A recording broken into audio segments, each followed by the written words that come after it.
go near my bird. Ah. We got a bird in here.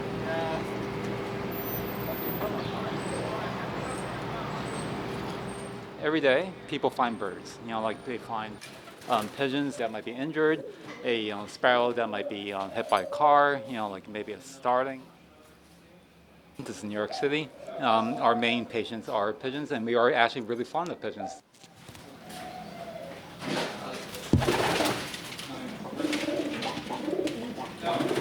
So last year we had about 6,000 cases that come in, and we would say half of them were pigeons. That's the kind of poop he had, like very pale green. The blood I saw this morning. I didn't see it yesterday. He also tried to vomit a bit. So I'll examine the bird. Not much. I'll see if there's any kind of swollenness, if there's any kind of bleeding, if the poop doesn't look right. These are things I'm looking at.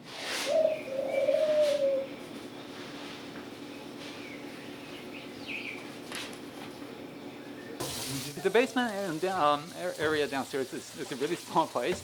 That's our main hospital area. She looks so traumatized. You'll see a lot of volunteers.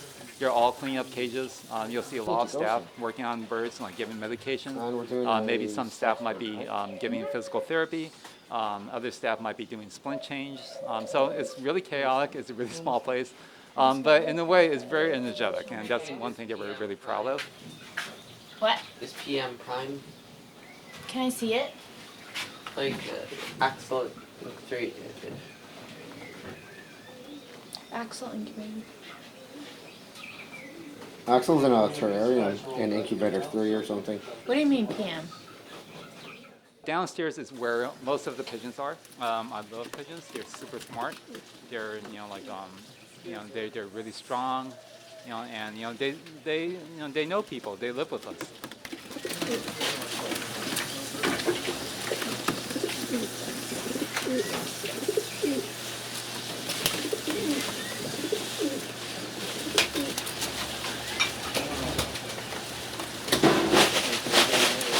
My wife and I found a pigeon, and before that, I never touched a bird before. I never liked birds to begin with.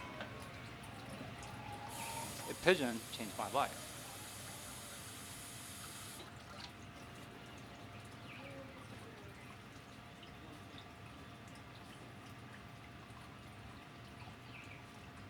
I'm hoping that other people will have that kind of experience, and it's not from those fancy birds that are kind of sexy looking, the raptors, the eagles, and those are really cool, and I love them. But it's always the pigeons that changes people's attitude.